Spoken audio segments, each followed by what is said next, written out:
Hello, welcome back once again to our series on the Sermon on the Mount. This week we're getting into some interesting waters. We're looking at the section in Matthew 5 verses 27 to 30 where Jesus talks about lust. Now, if there's something that's going to make you feel uncomfortable, this might be one of those topics. So just know, we're going to take this easy, kind of walk through things. Interesting similarity though between last week and this week. Hope you see this. Let's read the passage. You have heard that it was said, so he starts off the same already, you shall not commit adultery. But I say to you that everyone who looks at a woman with lustful intent has already committed adultery with her in his heart. If your right eye causes you to sin, tear it out and throw it away. For it is better that you lose one of your members than your whole body be thrown into hell. And if your right hand causes you to sin, cut it off and throw it away. For it is better that you lose one of your members than for your whole body to go into hell.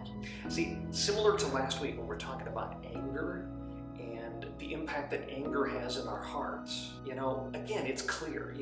The same way saying don't murder is fairly clear. Don't commit adultery. The prohibition against adultery, I think, makes relative sense despite our culture's inability to maintain that as a moral value. But here's the problem. Does that behavior start? Does the sinful issue start in the physical act of adultery? No. And Jesus is clear in pointing this out, that just the looking at, and here he's picking on the men. And I think there's a rational reason for this. Because honestly, guys, you know this. We're a bit more visual. We're going to look and we're going to see, and our mind is going to wander. And Jesus is saying, get that under control, guys. Again, it's how in our hearts are we looking at this other person? Are we viewing this woman as a child of God to be nurtured and cared for, or as an object of our lustful desire? Our imaginations can run wild. The evil that's unfortunately in our hearts leads us into all sorts of danger. So Jesus, again, he's broadening the definition and saying, don't think just by the fact that you didn't literally, physically commit adultery that you're good here. But as the eye wanders, pay attention. Check your heart. Where is your eye leading your heart? And he continues with the concern and kind of the warning, and a way of helping us to take seriously this warning here is, look, he's telling you, if your eye is causing you to sin, hey, get rid of it. If your hand is causing you to sin, get rid of it. Sounds extreme. I don't typically see most people removing body parts because they're concerned over sin, but the big picture is he's saying, look, if you can't get it under control, find ways to do that. Honestly, raising kids, you need to pay attention. What do they have access to? What do they not have access to? Honestly, in my mind, computers and smartphones and all that kind of stuff, free range in the house. Oh, let's have your laptop in your bedroom. Wow, that's a recipe for disaster. That's a great way to lead someone or leave them open to temptation. Better to put your laptop and your smartphone somewhere out of access so that you can't in secret do what you wouldn't do in public.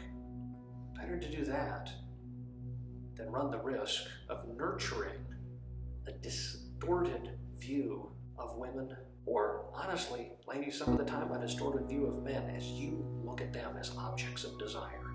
Our desire, and God creates men and women to have a desire for one another, but he has a particular design in mind, that each of us would come to desire a person. Not saying that all of us must, but that as we are given that desire, that we focus it to someone God has chosen for us, and that we place that desire in the confines of marriage so that we can build lasting trust, so that we can raise a family together, so that our love for one another is mutual and nurtured. When we take this out of that context, that love and desire becomes a freewheeling desire that maybe in the moment feels good, but does lasting damage to everyone involved. And so God takes this, Jesus takes this definition and expands it and warns us that the adultery in our heart is as dangerous to us as the adultery that we act out in our flesh. Care for one another, love one another. Husbands, wives, love and cherish each other because they are a gift to us from God. What a beautiful and wonderful thing that is. God bless. And once again, I'll see you next week.